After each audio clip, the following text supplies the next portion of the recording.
Hello and welcome, everybody, to Poetry in the Park. Thank you so much for being here.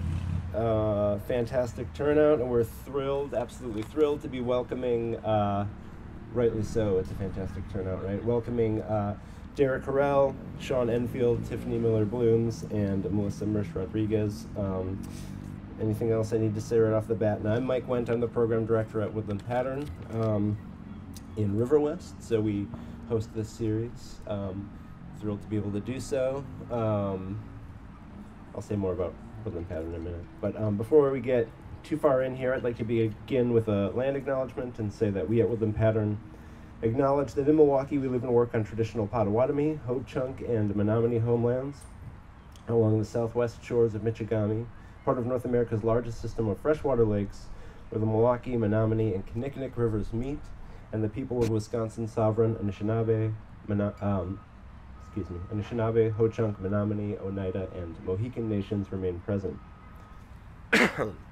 We further acknowledge the grave evil colonialism introduced to these lands through genocide, as well as slavery, but also via racist and xenophobic beliefs, laws, and practices that continue to inflict harm upon Black, brown, and indigenous lives. We honor those who have lived and do live now at these intersections of identity and experience and are committed to the active dismantling of white supremacy. Once again, now it's the announcements here, and then we'll get to the poetry, so I'll make this quick. But once again, thank you. This season's events are made possible with generous support from Juneau Park Friends, from the National Endowment for the Arts, and from Village Church. So many thanks to all who at those fine institutions who've made this possible, or part of those groups. The next Poetry in the Park reading will take place right here, Tuesday, August 8th at 6:30 p.m. And that will feature Ish Klein, Brian Cherry, Edie Roberts, and Suzanne Rosenblatt. So that'll be a fantastic lineup. And so that's Tuesday, August 8th, 6:30, right here. Rain date, Wednesday, August 9th. So, before that, you should also join us for our monthly open mic, Resound Return, hosted by Antonio Vargas Nieto, who was the Poetry Coalition Fellow at Woodland Pattern and is now just an employee of Woodland Pattern, a regular old employee of Woodland Pattern. So we're very thrilled to be working with Antonio in that capacity now. Anyway, so Resound Return takes place the last Friday of each month at 7 p.m. and the next last Friday is the 28th of July. So that's at Woodland Pattern, Poetry in the Park here. Obviously, that makes sense. It's at a park, and then Resound Return at Woodland Pattern, July 28th. Beyond that, visit our book table. We have copies, among other things, there's a lot going on there, but of Come Kingdom by Derrick Harriell, To Be Seen by Tiffany Miller Blooms, and several issues of Moody, among other things. So check out that table. Also, come visit us at Woodland Pattern in River West, 720 East Locust Street. We're open 12 to 7, Tuesday through Sunday, closed on Mondays. Hope to see you there, and I'm glad now to see you here. That's all. I'm going to stop now.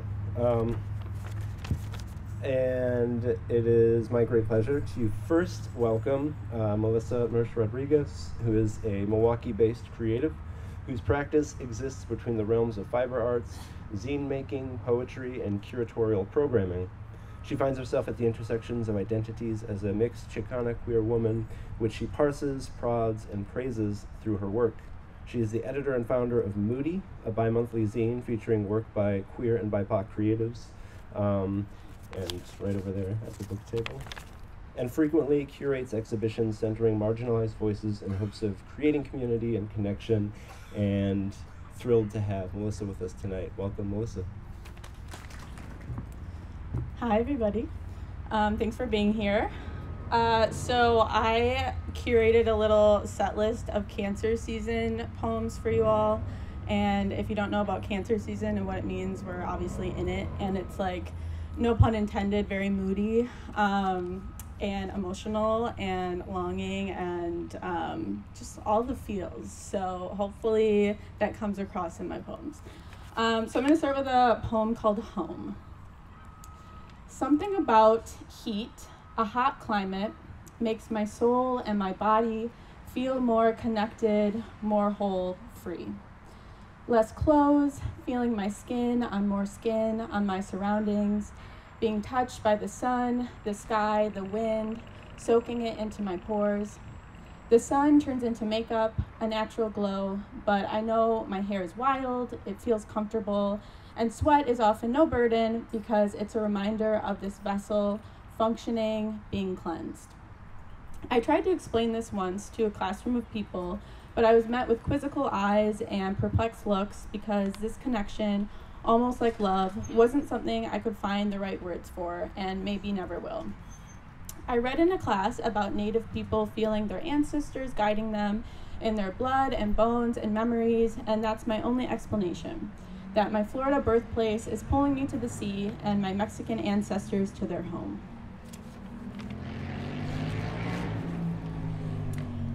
So this poem is like old. I wrote it during quarantine. It's called Quarantine Day 11, and when quarantine first started, I would write notes about like every day, like what I did, and they like progressively became just like really short lists of what I did, because it obviously, we all know, went on for a very long time and got very old and sad. However, I think that this was like, it was like warm out, and I don't know, I feel a lot of the same feelings as that time right now. And also I think a lot of those sentiments like just exist all the time, but were like extra during that time, obviously. So what will we all say when we bump into one another for the first time after quarantine? Will I come up with some scripted joke, reciting it every time I see someone new? Will they make a movie about this, put the characters of sitcoms in our position for a whole season, play laugh tracks amidst a character's anxiety spiral? But in the meantime, will we band together, rise against these systems that we're seeing are so easy to dismantle, the same systems that prey on us, the ones kept in place too long because wealth is deemed more important than our lives? And how many people will die as a result? Will someone who I know be one of them? I've been trying not to think about those ones, but why have I been pretending that I don't feel scared or sad or anxious, at least sometimes? When will we kiss again? Will it be like the first time? Will our rhythm be a little off? Will we clink teeth? How electric will it be? What's the first place we'll go? The first meal we'll share? The first playful argument we'll have when we share it? The first real one? What's the first song I'll dance to next in a crowded, dark room full of strangers? The next song I love so much, I'll have to go back to the dance floor, even though I'm tired and sweaty and it's past 1 a.m. The first outfit I'll spend too long putting together after drawing a pointed cat eye on my eyelid. The first ex-lover or almost lover or could-be lover I'll run into while I'm there. When will I hug my grandma next? When will I see her eyes squinting from laughter? Smell her sweet grandma scent, the smell of home? What's the next meal we'll eat together? And what movie will be playing in the background while my family proceeds to talk over it? Will this happen for Easter? Will we get to celebrate together? Or will we simply share a phone call, eating our chocolate cities apart? When will this end? How magical will it be when it does? When we hold hands, celebrate, huddle together, form crowds, fill spaces, share food from the same plate, kiss, love, less than 6 feet apart? Will it be even better than before? How could it not? This next one I've never read out loud, but I have a friend who's a florist, and so I wrote a poem about flowers for her. It's a nice, sweet little short one. A bouquet is good company. A bouquet is good company, warmth, even in an empty home. Aren't we all flowers, cycling through, sprouting, budding, blossoming, wilting, then resting, living off of our stored energy until we come back again, brighter and taller than before? Maybe that's why flowers make me feel less alone. So I mentioned my grandma in the other poem, and I'm very close with her, and she's not doing very well right now. So I had some old poems about her that I decided to kind of mesh together and make a new poem about, because I'm thinking about her a lot. So this is called About Grandma. When I was a kid, I'd ask my grandma, what's wrong? Or maybe just, what's up? And she'd say, nothing, just feeling melancholy. Or maybe she'd call it collie, for short. I can't remember. I don't know when I first understood what she meant. In high school, when I'd check in with her, always over a phone call, she never had a cell phone, she'd ask when I'd be home for the night, I'll leave the porch light on for you. Her home, mine for a time, so much of our families over the years, a place to return, an opulent cave, kitschy and cluttered and covered, knickknacks and trinkets, greeting cards and photos, blankets and books, invite you to explore, tempt you to touch, fuel you to imagine, sacred and holy and divine, inseparable from the matriarch residing there, her birthplace, her castle, her sanctuary. She carries it with her, is never without it, and so do I, and so do we all, because we carry her heart in ours. This is also about my family, but it's like very different. So this is called Hot-Blooded Women. I grew up surrounded by hot-blooded women, big chests, low necklines, women 5'2" and under.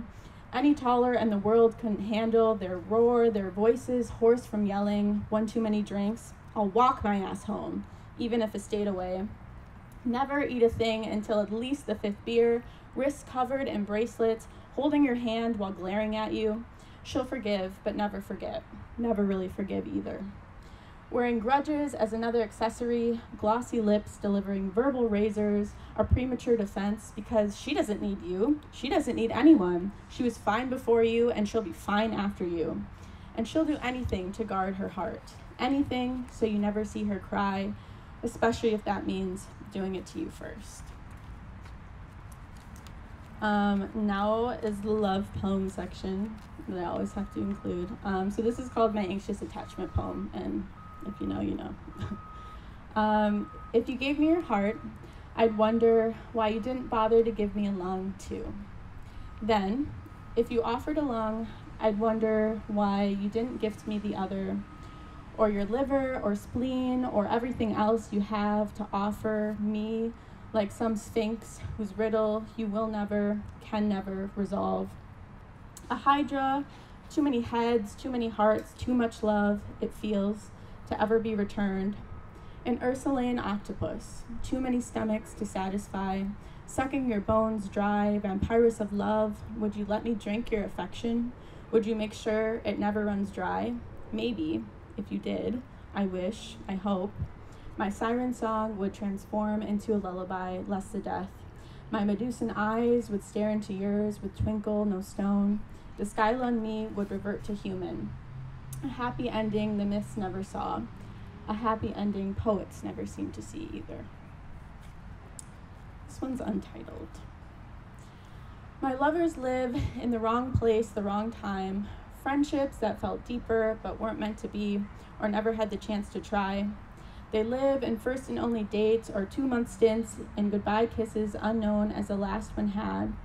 They lounge about my poems, my journal entries, the back of my mind, emerge in my dreams, an indent in my bed next to me, realizing it wasn't real.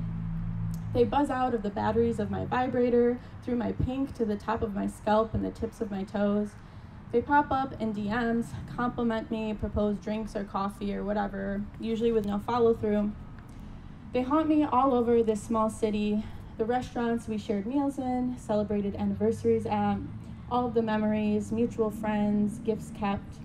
They exist everywhere and nowhere, making sure I'm never really without a lover, never really with one.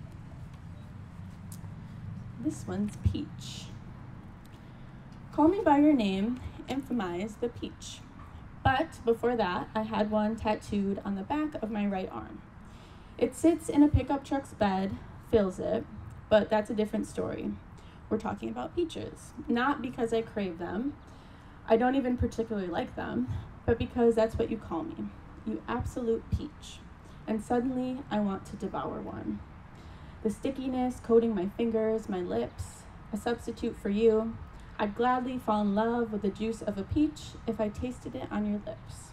Better still, let me be the peach you savor with care.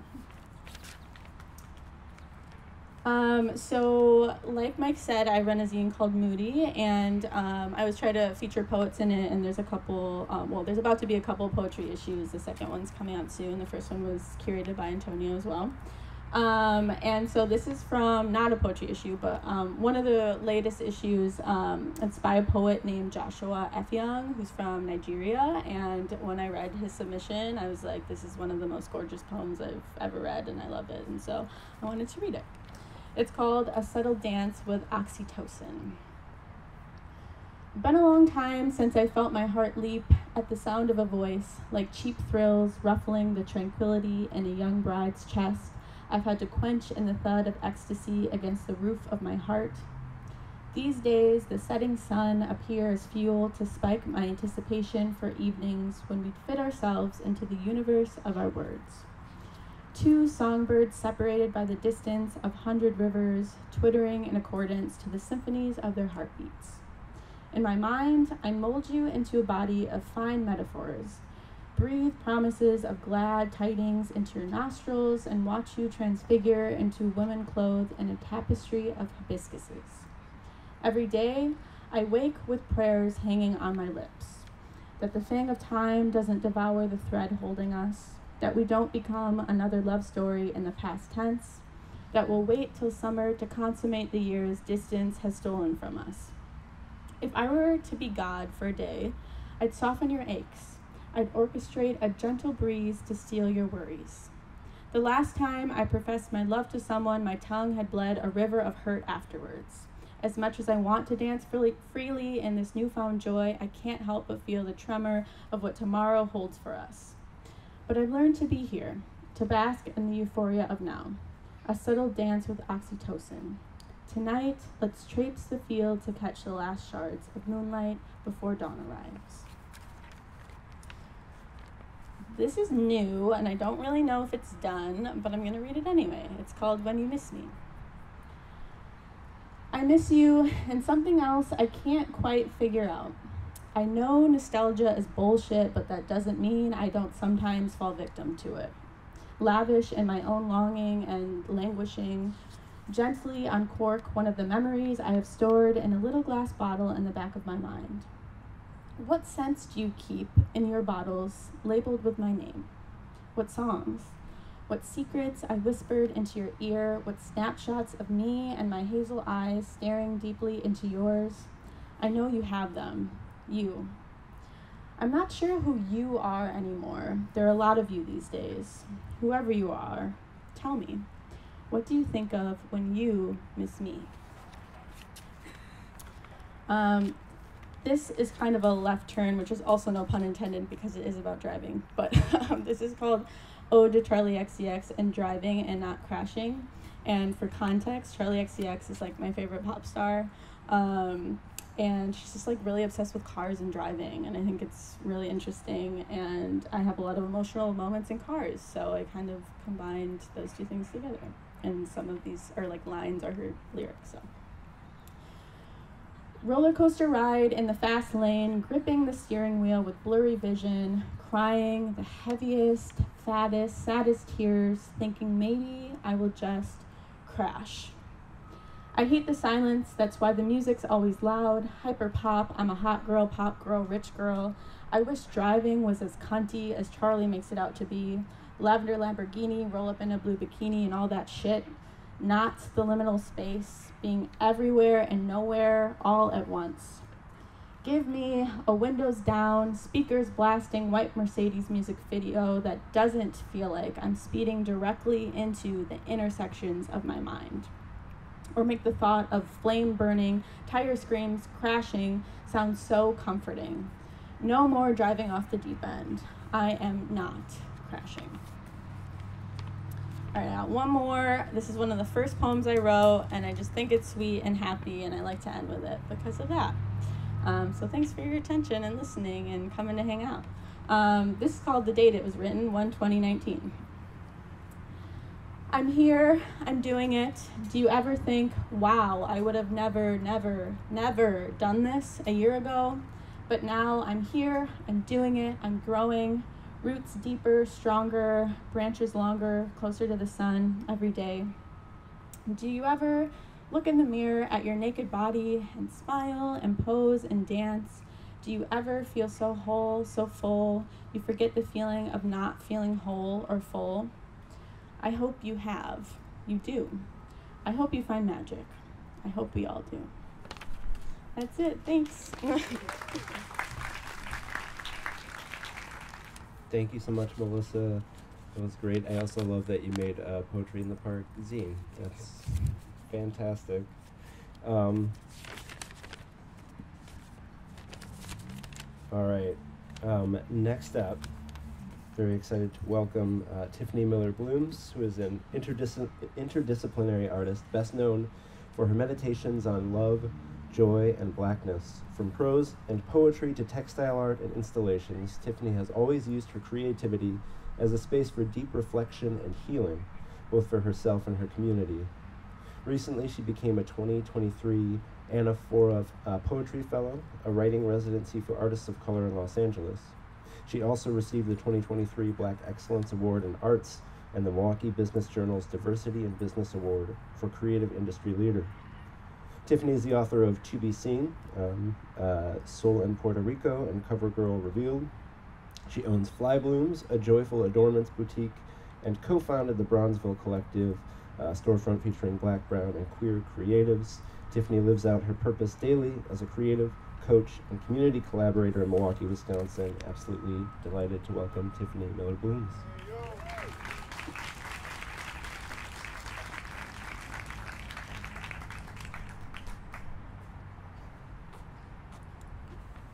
Hey y'all, how y'all doing? Excellent. Hi Mario, you are right there in the front. Hello. Are you live or you just recording? Okay, bet. That's good to know. All right. So, Melissa, I'm a Cancer. My birthday was June 26th. I'm celebrating my birthday for 44 days because I turned 44 this year. I know I don't look it. It's okay. Y'all clap for that. It's dope to be here and be in spaces where, remembering the Eighth Note Cafe and a lot of other spaces where poets grew up. So a little bit about To Be Seen. I had no intention of creating this book. I'm going to read a letter to y'all that's in the beginning of this. All of this happened within 9 months, which is interesting because a note to the reader and writers and y'all. This book consists entirely of persistent poems, no edits. I had to accept this request of the ancestors, not editing. That contradicts the nature of what writers do. Hopefully you will embrace and surrender to this too. These are the poems that write themselves when the pen hits the page immediately, and it's hard to keep up in transcribing the voice within. That voice is of the ancestors, the universe, and these wild ancestors of mine. There is no pause or concrete thought, the words just flow. Magic exists here, and I wonder who wrote these within. A version of my future self, my now self, waiting to be seen. Maybe these persistent poems are for you to see yourself. Embrace and surrender to your persistent fill in the blank. All the things that bring joy. Yeah, that. Enjoy. So the first chapter is called Embrace, and it's 17 love poems. I'm not going to read 17 love poems, but I will read the overture, which is a Sento poem. I didn't know that's what it was when I was instructed to create it. So on the table there's my 3 books of poetry. The first one is Cover Girl Revealed, and that's I was in my 20s, so I was discovering myself, who I am, young mom, young poet, like just figuring shit out, right?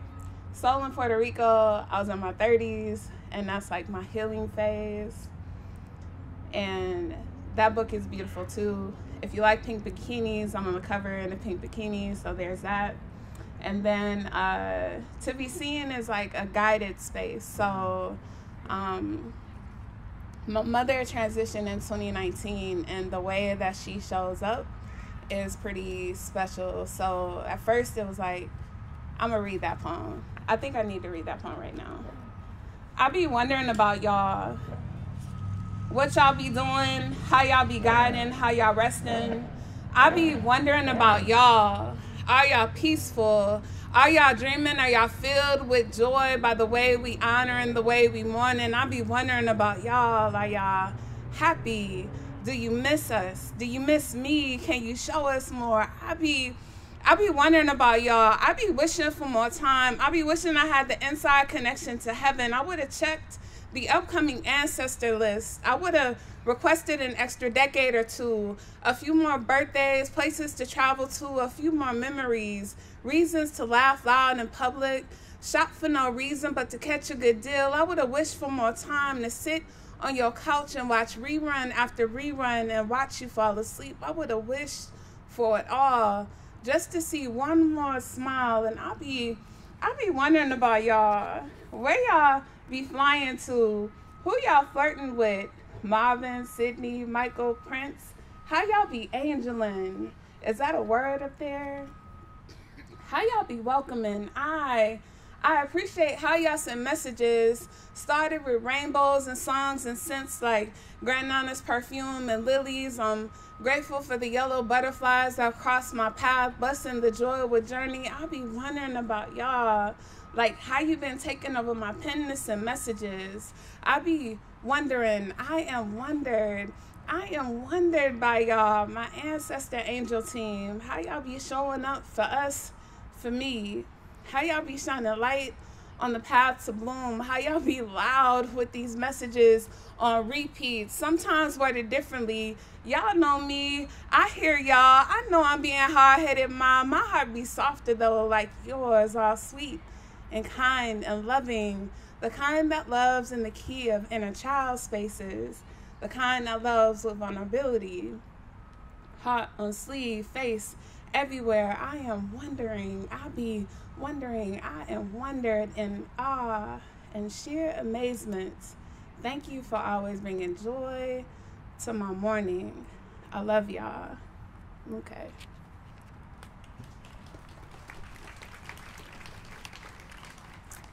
So because we are in Cancer season, Melissa set it up perfectly because I have like tissue up here. I be in my feelings often, especially with that. There's another poem I need to read, and one of my mother's poems. I'm gonna just go with what they're telling me to do right now because that's how it works. So my mother created a book behind my wall, and it has her writings from I don't even know when she began writing, but she's like always been a writer. It's funny how like we see our parents have these secret hidden talents and you don't find out until like they're retired or until you get grown. And it was beautiful to be able to see that and for her to see this. But there's a poem in here that I didn't notice until she transitioned. And it's called Words of Wisdom on the Loss of Your Mother. But I need to read this recipe too. So, all right.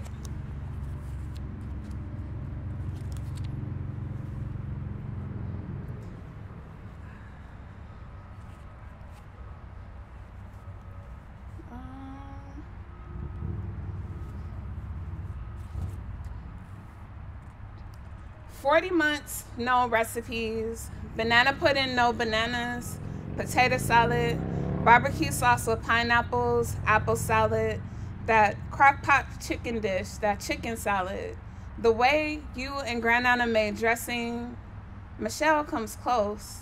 The sweet potato pie recipe, the sun-sweet tea, you never measured the sugar, ma, you just poured.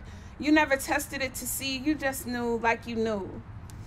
You knew years before you told us, hid it in your living out loud, drawn your diagnosis and traveled to all the countries, supporting our dreams, finally manifesting your own, protecting us from the same sorts of tears we have for Auntie Marcia and Miss Annette.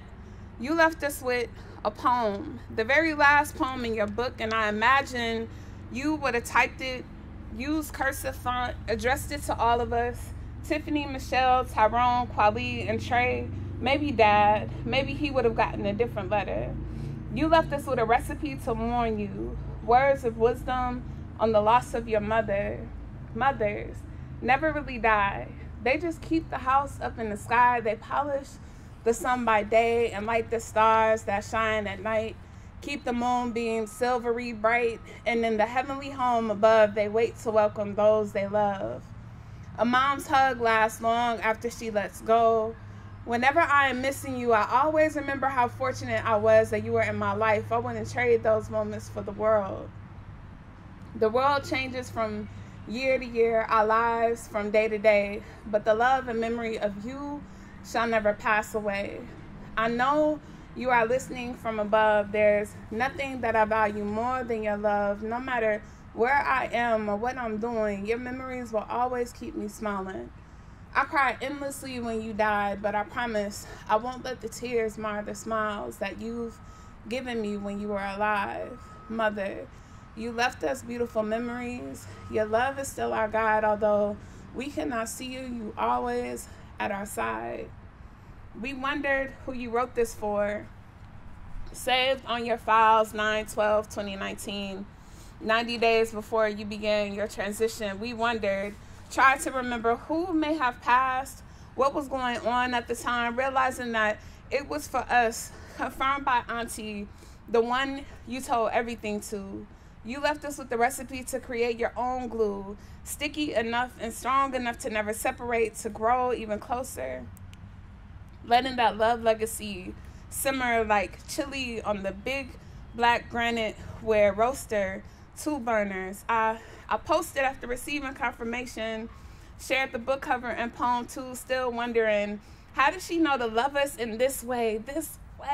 How? I have so many wonders, and sometimes I'll be mad, fake mad about how much she didn't tell us. She did so much, sacrificed a lot to protect us, and all we would have done was love her even more. I miss her. Angels be here on assignment, lended from God, and we had 67 years in your presence. May this be a taste of heaven. A recipe for strawberry shortcake. Sliced strawberries, Cool Whip or Ready Whip. Angel food cake, the mini round ones. Lots and lots of love. Or skip these steps that have an amazing slice of Louisiana crunch cake. Sweet tea on ice, red cup only. All right.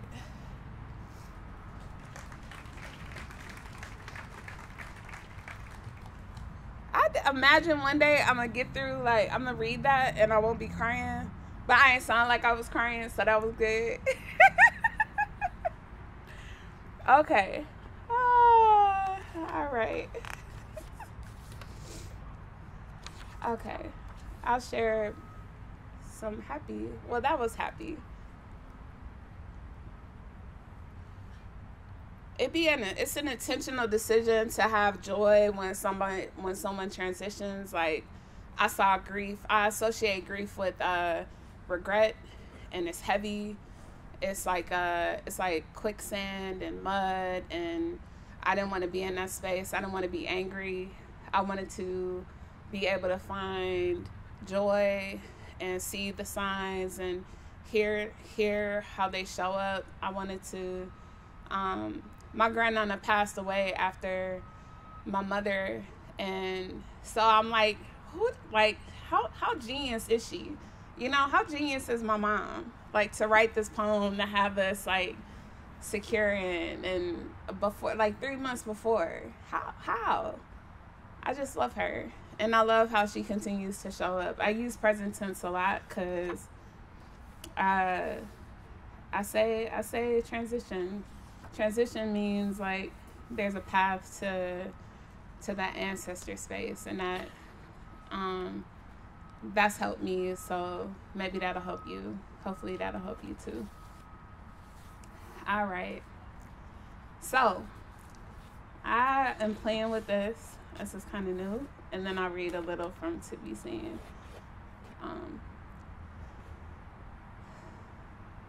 May this joy be contagious, settle deep inside your soul, linger in the air like incense smoke. May it follow you, surprise you, inspire you to smile, really smile, sour teeth and all, desiring to see this daily. The light in your eyes becomes brighter, a vibrant energy, an excited flow of being, letting hair down, bloom down, beautiful. A vulnerability exists in the full expression of self. There, kind of there, pacing self, learning.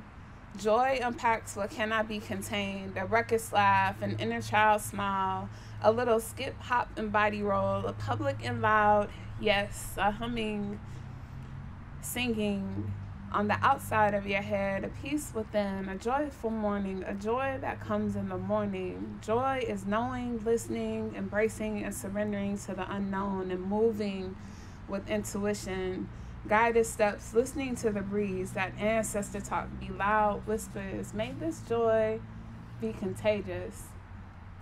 Life note: revise, intention, definition, manifestation of the love I desire. Add, inspire each other to smile on the key of our love language, our universal love language, collaboration, balancing the water, the flow, love rooted in joy, transparency or reflection, love, imagining, joy, dreaming in reality, smile. All right. Y'all doing good? So, there's if y'all go to Spotify or Apple Music, there is a album with Case and Tiffany Miller, that's me, live at the Jazz Estate. It was recorded September 10th last year on a full moon. They do improvisational jazz, and so I didn't know what they were doing, and they didn't know what I was gonna do, and it's perfect. It's a beautiful, like, I listen to it a lot, and I'm like, how did that note come in at that time when they didn't know what I was about to do? We didn't practice, they didn't practice. It was just, it's so dope, and I need y'all to listen to it and then let us know how you like it. Okay? All right. That's y'all assignment. So this poem is what like really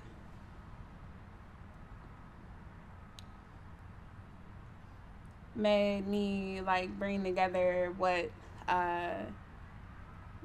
this book is and needed to be for me.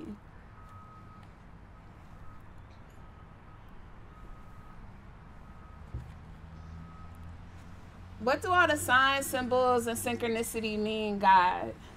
What do it all mean, God? I'm not angry, and this might be considered mean, God. Help me understand, God. Is this a lesson in purity, God? Finding joy in spirit qualities versus orgasms, God? I just wonder. You connected us simply for joy, and this assignment ain't so simple. It's joy to the world, like all the people, even the ones that hate us, the ones that hate themselves, them inviting them to joy. What do it all mean, God? What do all the signs, symbols, and synchronicity mean, God? Who wrote all those poems? The me that needed to see me, God? Help me have that come to Jesus revelation. I see it, but can't see it, God. What do you mean, God? How is this not mean, God? Together we heal in creative places, creative joy, God. Is this the answer? I must be close, God. Like, I saw love's light, God. You, that eternal, forever, forever, ever kind of love. The kind that washes and dries my dishes, that kisses my feet and massages my scalp. You know, the kind that connects with cuddles and conversation and peace. What do you mean, God? Like, you dangle love's carrot in front of me. By carrot, I mean mirror, my reflection. You see my reflection. You see my reflection. So I can see myself in the light of you, God. Am I questioning you or me, God? God is within me, God. Address her. Know her. Learn all things to love all of her, to love all of you. All of you. All the things about you. Find glory and communion. Embrace her the same way you embraced him. Fall in love with her the same way you fell in love with him. This is the part 2. Part 3 is coming soon, and expect nothing. Hope for nothing, because where there is hope, there is expectation. Expect nothing. True love has no expectations. It just is. Divine and feminine. All those things I needed you to see in her. All those things I needed you to see in you. All right. Okay. I'm gonna share just one more. So my spirit is home in Puerto Rico often. There are other places I need to travel to, but this is my favorite place. And this one is called Returning in Full Bloom. I want more time here. I know time is relative, so is space. I know I'll be back soon to feel the sun, the warmth of my friend's smile. This place holds healing and fire, all kinds of inspiration. I'm returning in full bloom, healed and whole and healing, full of joy, love, and creation. I'm returning with fearless activation, operating in every gift I have, known and unknown. I'm returning in full bloom, full passion, true intentions, fully guided by ancestors and angels, the divine goddess within. I know her. I know her now. I know her better. I have become.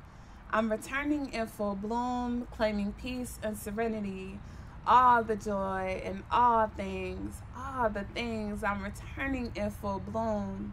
Grateful for the gift of time we shared, the lessons learned and learning, the wisdom shared, the rivers accepted my tears, removed every fear and perceived obstacle. I have a scar to prove it and a few amazing pictures. I'm grateful for the pause, even when that looked like COVID, which looked like rest and a pace that requires my honey mama's sachet and grandnana's Captain flow.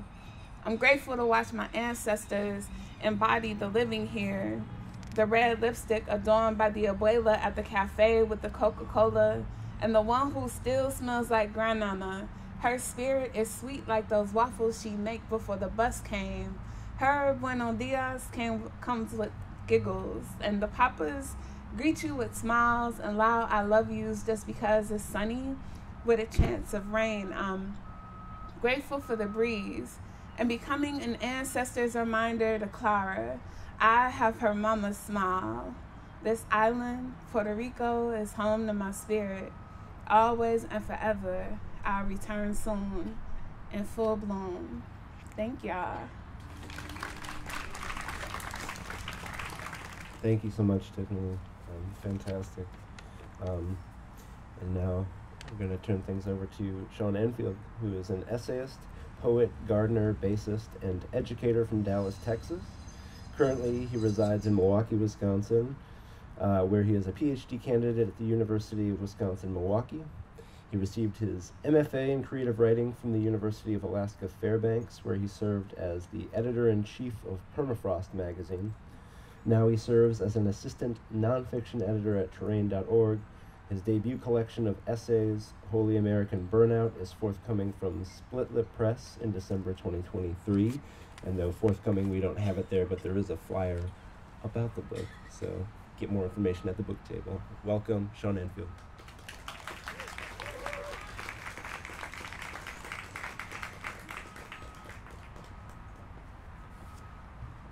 How's it going, y'all? This is fun. This is cool. I like just seeing people walk behind people reading some heavy-ass shit.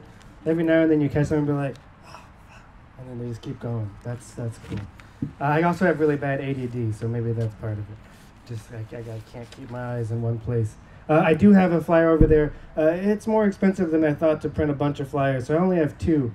So don't walk away with it. I put a little thing on it you can put your phone on, the QR code that goes to my website. I don't know. It's not out yet, and there's no pre-order link yet, and that cover is not even supposed to be on the thing yet, so don't tell Split Lip. You haven't seen it, and when you do see it, it's going to be the first time. Okay, the first poem we're going to start with is an older one. I haven't read it in a long time, but it takes place at a park, and so it made sense to me. I put this list of poems together yesterday, and I was going through them and making sure I was under time and all that jazz and whatnot. And then I got through reading it, and I realized that I picked a bunch of shit that has my family in it. I don't know why. I think I just default to that. This one doesn't necessarily have my family in it, but I don't know. I was talking to my mom the other day on the phone, and I was talking about the book, and I was just expressing I think probably a lot of us are writers, and you read one sentence, you're like, wow, I'm fucking amazing. Like, what a genius, what a gift of God that I've been given. And then you read the next sentence, like, I'm an idiot. How did I pass English? What is going on? This book should never be read by anybody. And I said something to that effect. I was like, I don't know, I'm nervous people read it, nervous to be out in the world. And she's like, I mean, that's what you wanted, right? And I was like, fuck, you got me. I say all that to say the mom in this poem, I don't think is my actual mom. I don't know who she is. I don't know. I don't know who these characters are. I don't usually write about imagined characters anymore, but this has 2 of them in it. It's called Birthday.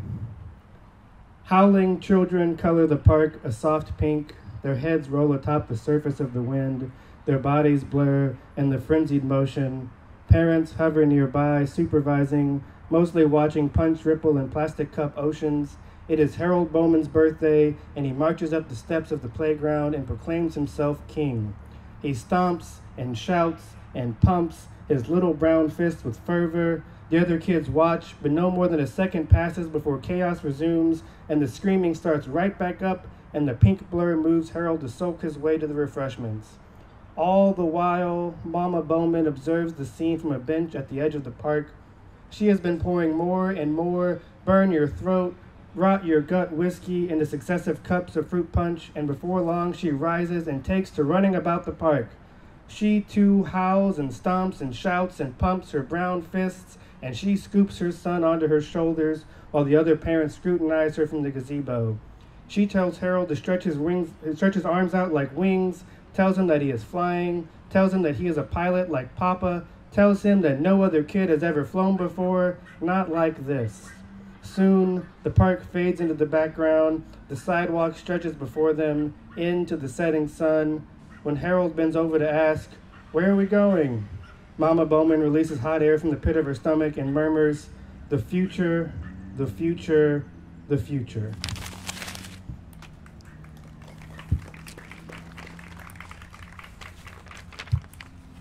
Okay. I've got a lot of guilt for somebody who didn't grow up Catholic.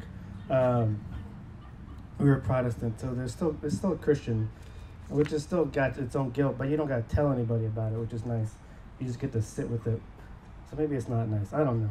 Anyway, one of the things that I always feel guilty about is, my parents moved us out to the suburbs so we could go to like good schools, and then I guess that's supposed to get you to college.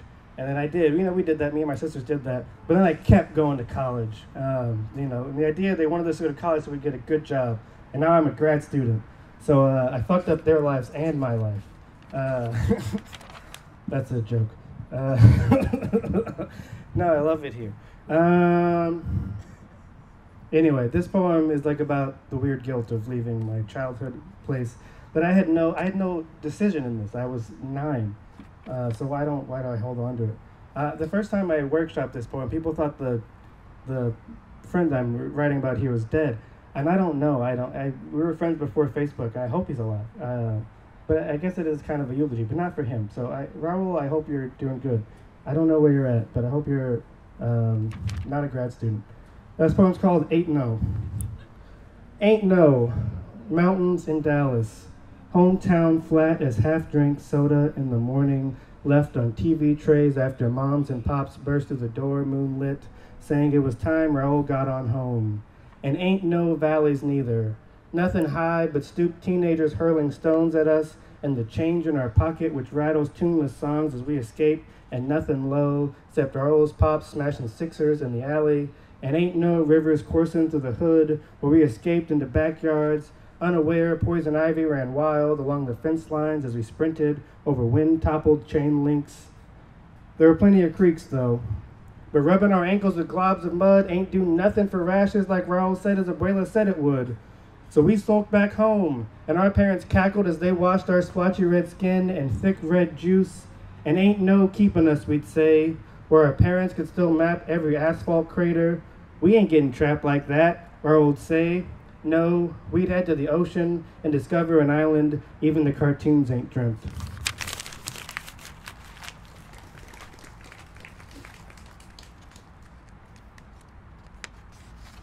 Yeah. This one seems to work. Okay. Yeah, so I'm in a PhD program here, which is great. Love it. But, you know, it is... I don't know. All this is the preface just to say I've been doing this for a long time. I've been not that long, but now it's just like this is life. So like it's at this point where it's like you got to keep doing this, or you got to, you know, get a new skill. I don't want to get a new skill, so I guess we're here where we're at. But I have learned a lot, and I don't know. I'll let the poem speak for itself this time, I guess. I don't really have much else to say about it. I will say that the white side of my family, I guess, thinks that I'm more political and radicalized because I went to college. And I just want to take them to a college campus sometime and be like, the fuck you mean? You think this place turned me into a panther? All right, this poem is called Diversity and Equity Inclusion Committee Got Me Singing the Neoliberal Blues Again.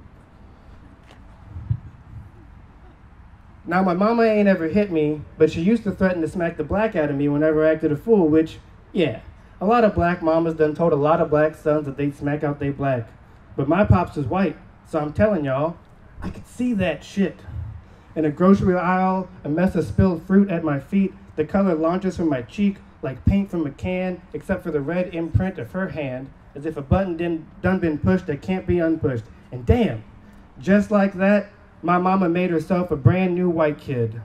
The curls of my afro take flight, 1,000 little arrows bound to the curvature of the bow, straightened in the dangling locks when I turn to see my face reflected in one of them scales for weighing the price of apples, 2 soft and pudgy red lanterns tucked under my eyelids, shining, flashing, signaling, danger, danger, and would she regret it now?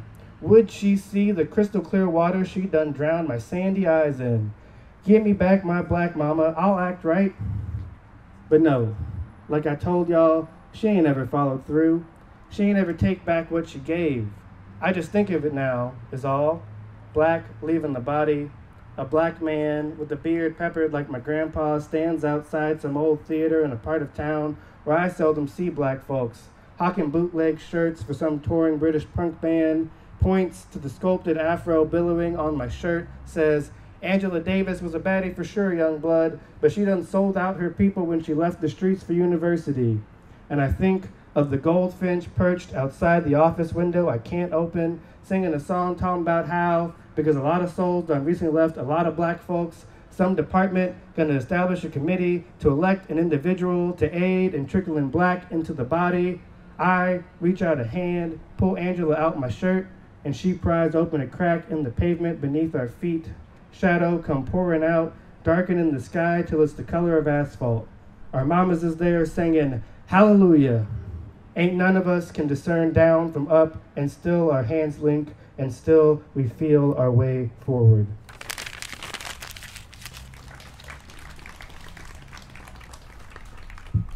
I guess 2 notes. I did used to have hair. I've been doing this summer camp thing, and these little white kids keep asking me why I'm bald. And it's just fucking genetics. I don't know what this to tell you. I didn't choose this. So I did used to have an afro. I wasn't just making that shit up to sound cool. And then Angela Davis didn't ask to be in that poem. That's the thing somebody said to me, and I was like, I gotta use that somehow. I do find Angela's work, it's taught me a lot, and I'm not trying to shit talk or anything. Okay, I don't think I needed to say that, but that was for you. And she's not listening either, so she's not here.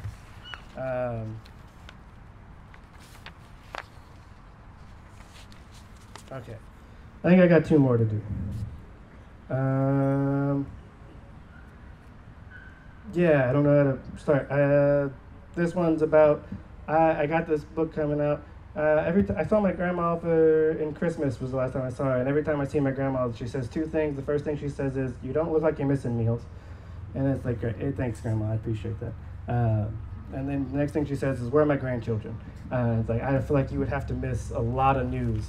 Like, I know we don't talk enough, and I'm trying. I swear I'm trying. I mean, I don't know what that means. I could just call anytime, but I'm thinking about doing it the next week. Anyway, so she's like, "Where are my grandchildren?" And you've never seen the look of disappointment and a weird mix of confusion, disappointment, and I guess a little bit of pride. If you follow that question up with, "No grandchildren yet, but I'm going to send you a copy of my book soon." So that was fun. Now she's not doing well, and I guess I had a little bit of regret when I wrote this poem. I don't know. It's the guilt. I don't know where it comes from. I don't think it was my parents sometimes. Whatever it is. Anyway, this poem borrows a line from a poem by Saeed Jones for the title. It's called, "The America I was born in will not be the America in which I die.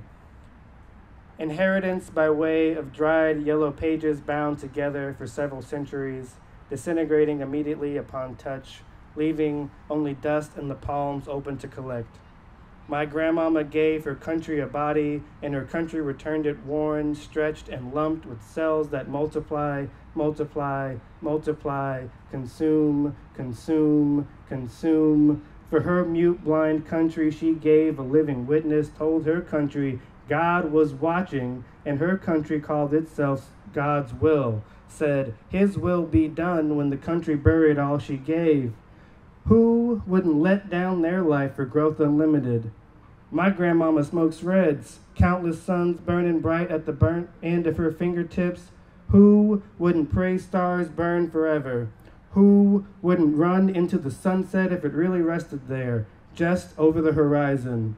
All those pages left behind, but there was no offspring there to read them, never would be. They were meant for the old woman who cleaned pig guts in a shallow kitchen sink for her grandchildren. Her country gave by way of theft, called it destiny. Her country grew full, round, pink, leeches on shriveled bodies, called it just, then claimed justice was locking away those bodies who returned to collect their share of the scraps of paper. My grandmama just wanted a body whole, fulfilled. What's given will never be repaid in full. I just want to be buried in soil that doesn't leach the blood of the people I love.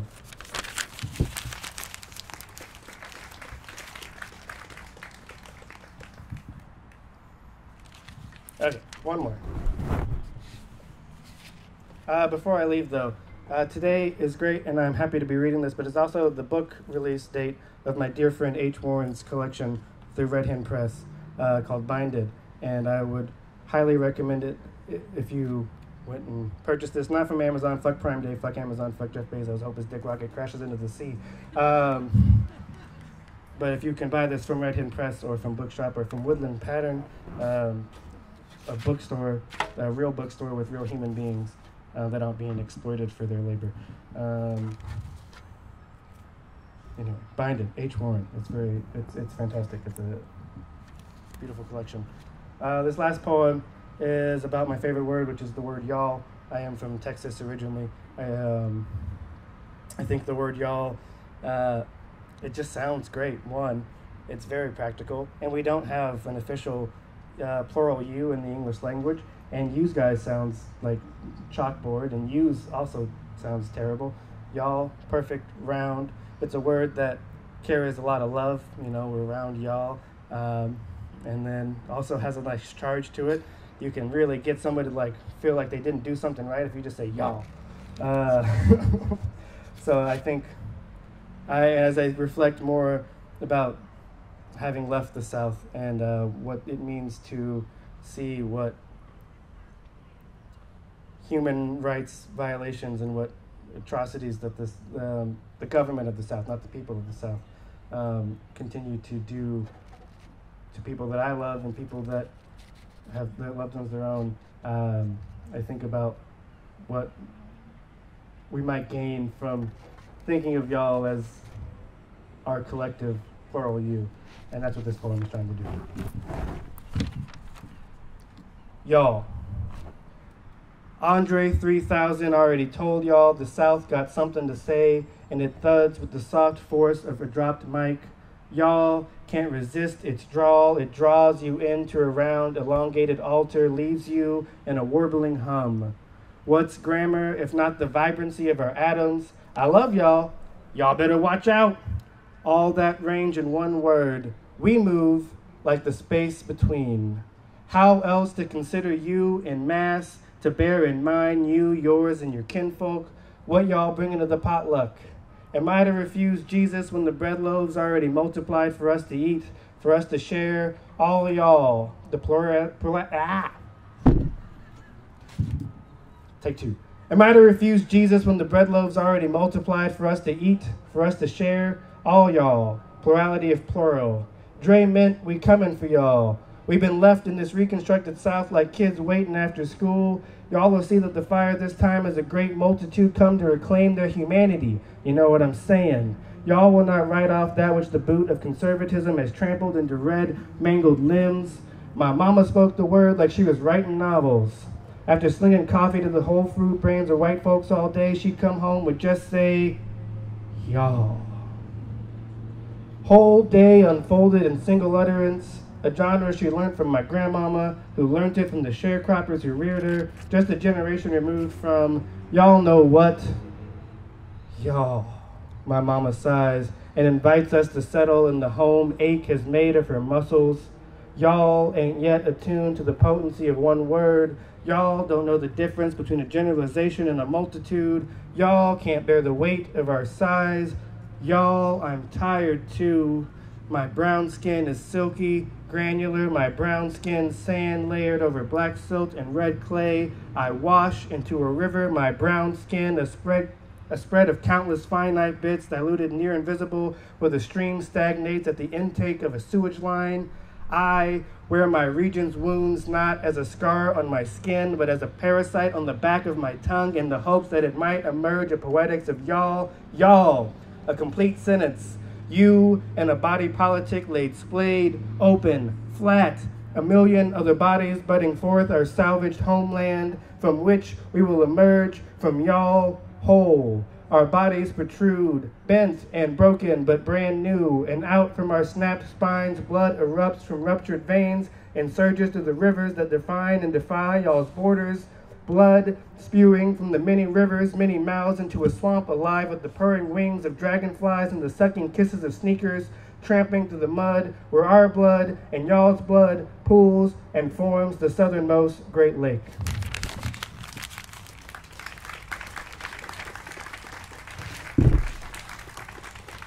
Thank you. Thank you so much, Sean. And thanks for cleaning up after tonight. Appreciate it. All right, closing things out. Great pleasure to welcome Derrick Harriell, who is the Ottilie Schillig Associate Professor of English and African American Studies at the University of Mississippi, where he directs the African American Studies program. His previous collections of poems include Stripper in Wonderland, Come Kingdom, Cotton and Ropes, winner of the 2014 Mississippi Institute of Arts and Letters Poetry Book Award. His short story, There's a Riot Going On, was the recipient of the Robert L. Fish Memorial Award, and it's wonderful to welcome him back to Milwaukee and to Woodland Pattern, such as it is here.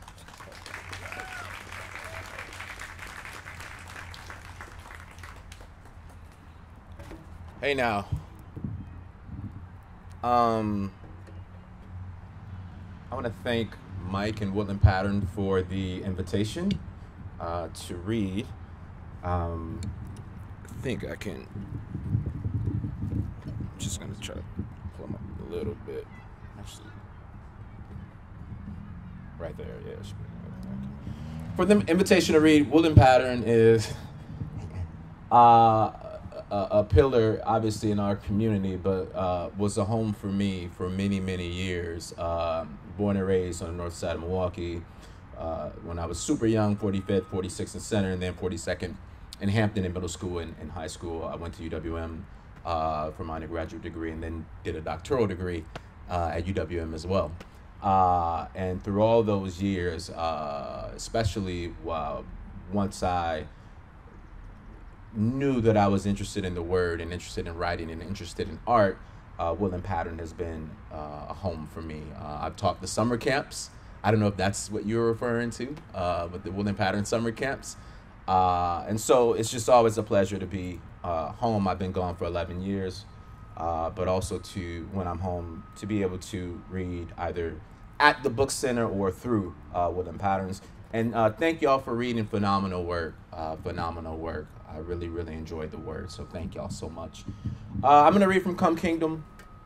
I'm going to try and not talk too much between poems, but I sometimes can't help myself. The book is centered on a couple who they have a child and they're attempting to family plan and create another child. They're trying to make a baby and they're having problems. And so you'll hear the poems. That's kind of the context for, I don't want to say understanding, but essentially maybe understanding the direction of the poems.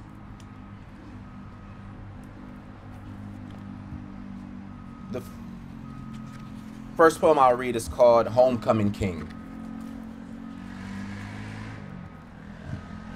Homecoming King.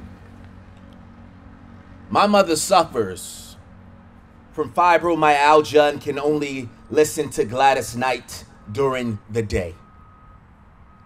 Each night, she's a prisoner to the revolver my father placed to her head 1,000,000 bruises ago.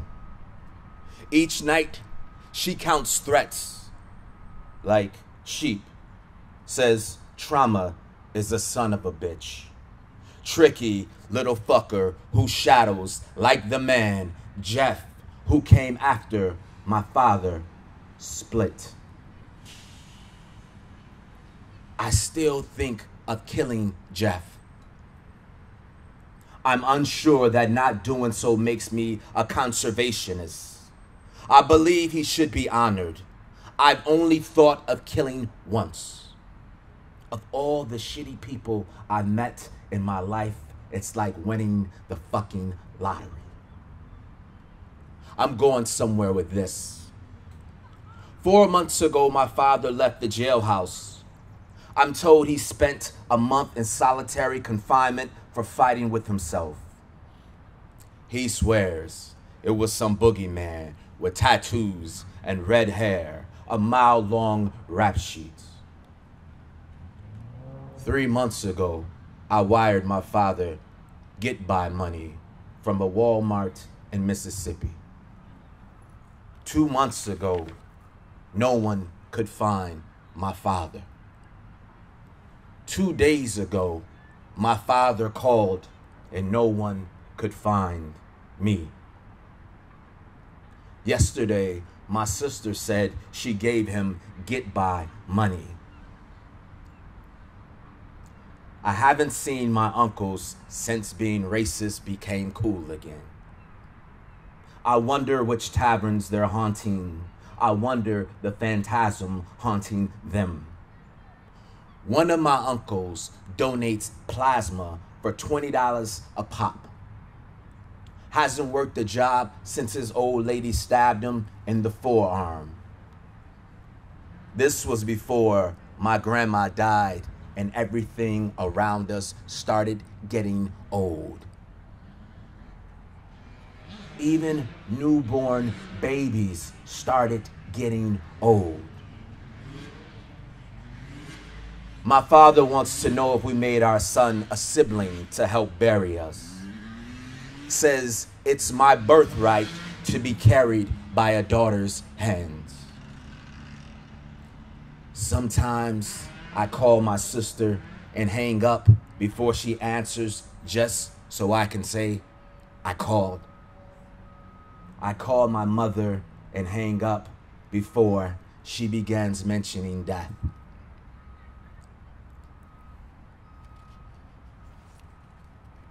This is, thanks.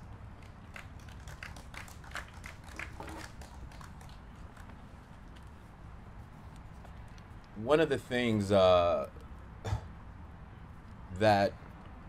was a positive, the sister read a quarantine poem, I believe it was. And one of the positives of all the traumas associated with COVID and quarantine was that it put myself and my brothers, like, there's like 6, 7 dudes that we've been like this since, like, super duper tight since we've been children. And it put us in a position to have to face conversations that we never talked about. And so we started this thing called, and y'all can laugh too because our partners and wives laughed at us. We started this thing called the Cat Daddy Lounge, right? And so on Fridays, you know, we couldn't go nowhere. We'd get on a Zoom, we'd pour up our wine or our bourbons or whatever, and we would just talk about, you know, being fathers, about being husbands, about being men, about being scared. And eventually the conversations led to us having conversations about our bodies, things that we never talked about, our health, you know. We always talked about, you know, Giannis and Aaron Rodgers, you know, the game, but we never said, yo fam, when did you have your last annual, right? Or when was the last time you visited the dentist, right? Those conversations. And we're all in our early to mid 40s, and we just never had these conversations, right? And so we started having those conversations. And during this time, I'm visiting a urologist trying to figure out how come my wife and I are having problems having a kid, right? And if you want to find a lonely place, I didn't even know what a urologist was, right? If you want to find a lonely place, find yourself in a urologist waiting room alone, trying to find answers to questions that are extremely scary, right? So this is called At the Urologist.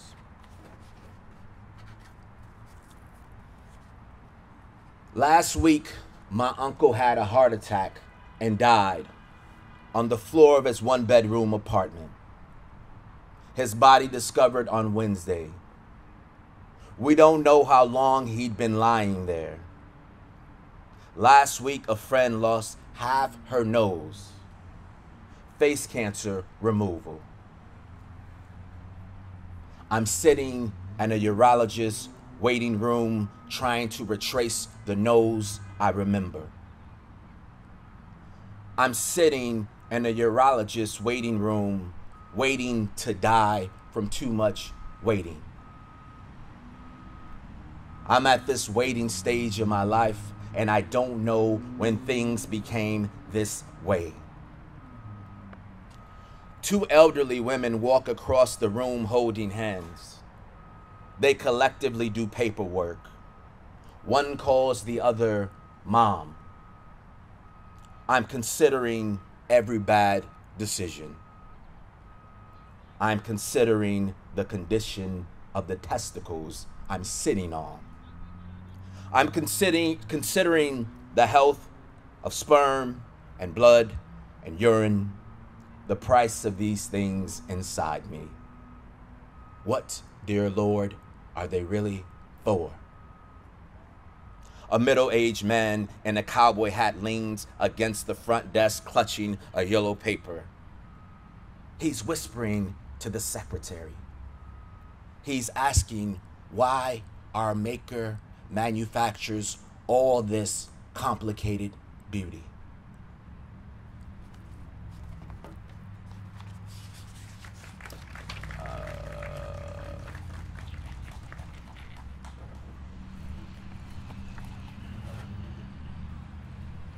Y'all all right? Couple more.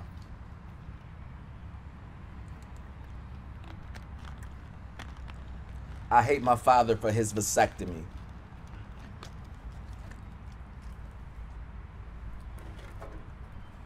Each day my aunts call asking what I plan to do, telling me you finally hit rock bottom, saying moss is growing all around you. I tell them I plan to do nothing. I've tried saving you my whole life.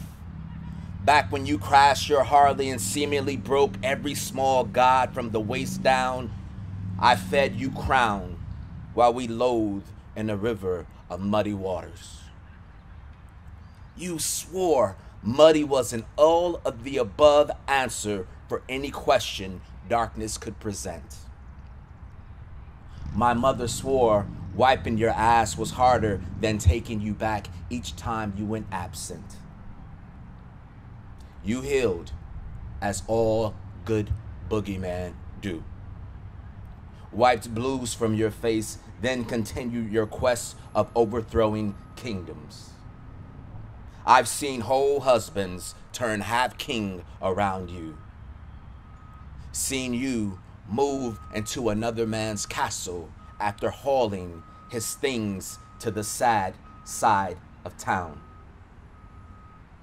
I always thought a love triangle would finish you. My aunts hate me when I tell them I plan to do nothing. They don't say it, but I've been hated enough times to know. I'm told hate is like holding your breath and expecting someone else to suffocate. So sometimes I hold my breath until I'm almost blue. I hold my breath until my phone rings and someone tells me you're suffocating and everything around you is deep blue. You called 3 days ago. We shared our favorite scars and laughed at my aunts for thinking you couldn't be saved by God's send much greater than me. You said you'll die in the rapture of a speakeasy's final call. I told you I was coming home in 2 weeks. You told me the sky is falling on its face.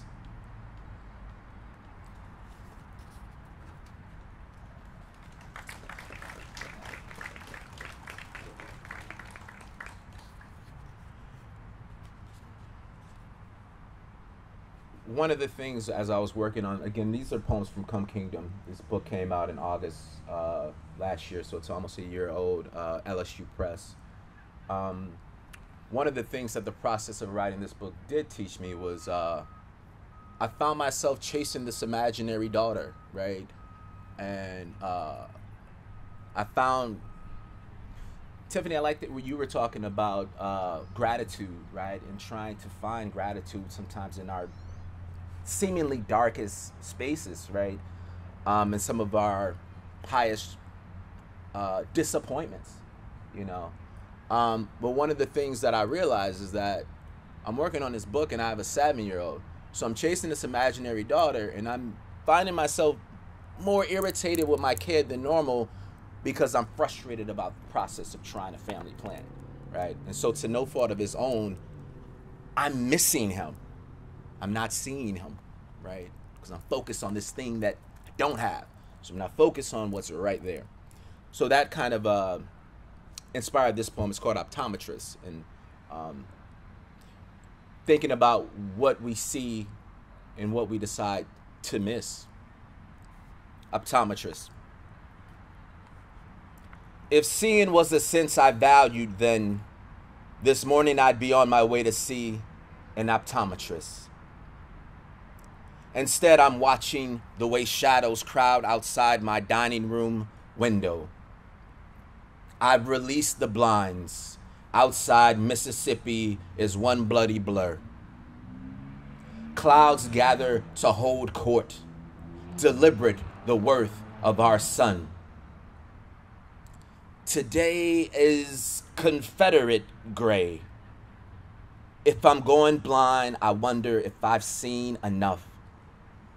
For every compelling Mount Hood Kingdom ornament outside Portland hotel windows, I've squinted at the sight of an outlook burned grim. Voyeur of rude suffering when viewing my granddaddy's blind resolve crumble like a burning watchtower. He says he doesn't mind seeing anymore because my grandma's face fills the void. I too only see her in darkness. Only see another kind of kingdom with my eyes shut. This morning, my child burrowed inside my chest and became another heart. His breathing printed an album as I blindly studied the dark room. Two more.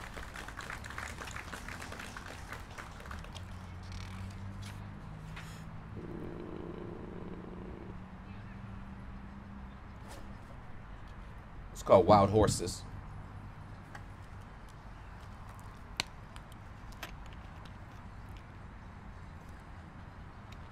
I really want to read something uplifting. So maybe three more. The last one will be short, though. I don't want y'all to leave here like, damn, he's sad as ever. The saddest man to ever walk around.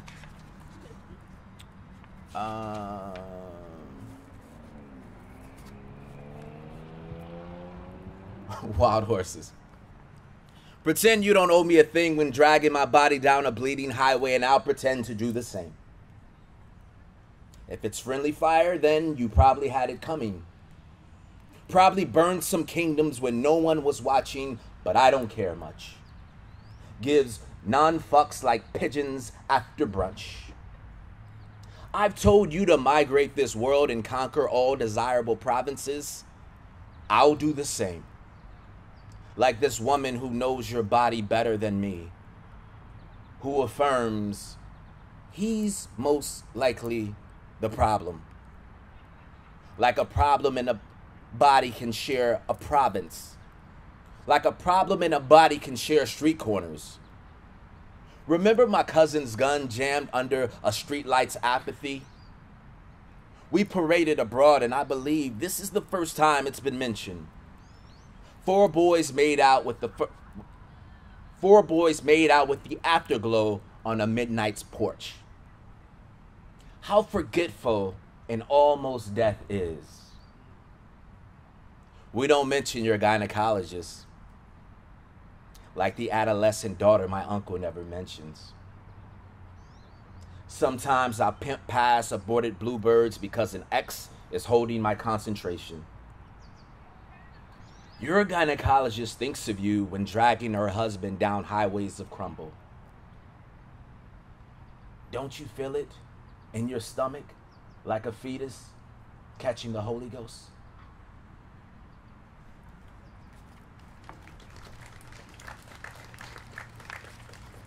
I'm going to read two more. I promise the last one is short. I know y'all probably getting cold and hungry or just thirsty. There's a mention in this poem that's about losing one's car, and I've lost my car in River West before in the dead of winter at like 3 a.m. So y'all probably know why I lost my car. Underground King, this is for Nipsey Hussle. Underground King, for Hermes Escudam, Nipsey Hussle. Do you know what it is to make a wish knowing it's a waste since before you even made it? There was a guy back home who sold roses out his trunk. He'd wait outside clubs and ask if anyone wanted to buy a pretty lady a keepsake. Something to ensure she remembers you. Something sweet to accompany the drinks you'd gifted all night. I remember watching gangsters buy roses like lottery tickets. Chase women all the way to their cars. Remind them which drink came from which pocket. Plead to be remembered. Do y'all know badgers make their homes underground? While we celebrate the day, they wait around for dark. All the men I love are nocturnal, stumbling vampires in search of midnight roses. One night, I stumbled out a juke and couldn't find my car. Haunted neighborhood blocks for what seemed like years. I swear my beard grew white that night. Started tracking my own footprints in snow. Do you know what it is to track oneself? It requires divine patience. Just when you think you've located your target, it moves. The way a sober shadow might. The way an almost granted wish does. The way a badger moves once the last person on earth places her head to the pillow. It peeks above ground to let the bobcats know it ain't dead.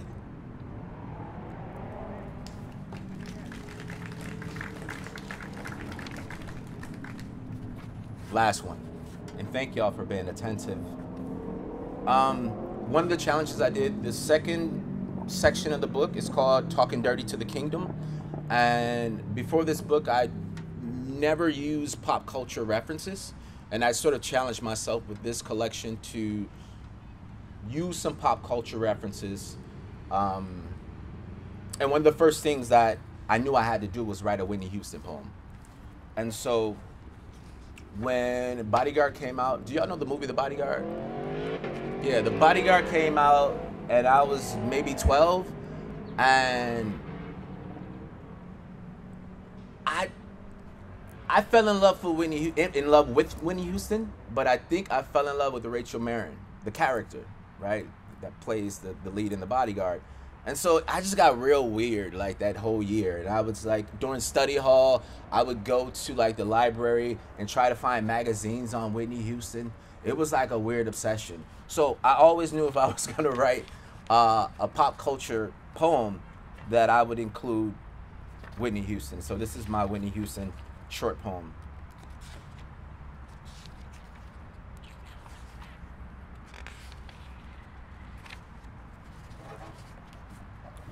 Whitney, I'm praising you from a port swing in Mississippi.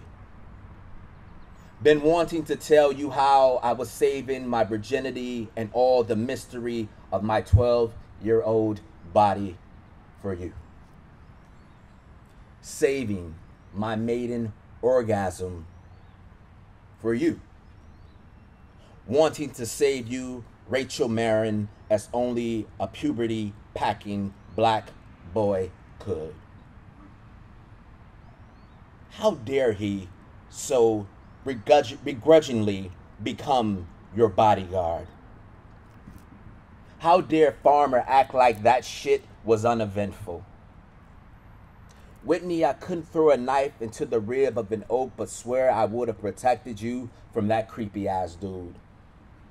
At 12, I could outrun the neighborhood and would have taken that bullet too. Our production would have ended this way.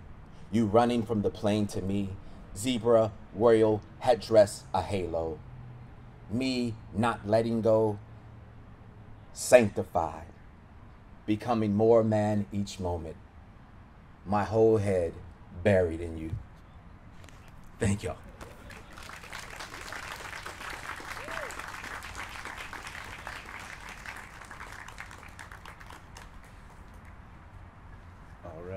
Thank you so much. Thanks, Derrick. Thanks once again, Sean. Thanks, Melissa. Thanks, Tiffany. And thanks to you all for joining us. I hope you'll come back here. Remember, Tuesday, going backwards in time. Yeah, the next month after this one is August, Tuesday, August 8th, and then at Woodland Pattern, July 28th for the open mic, Resound Return. Visit the book table, enjoy the beautiful park and the good company, and have a wonderful night.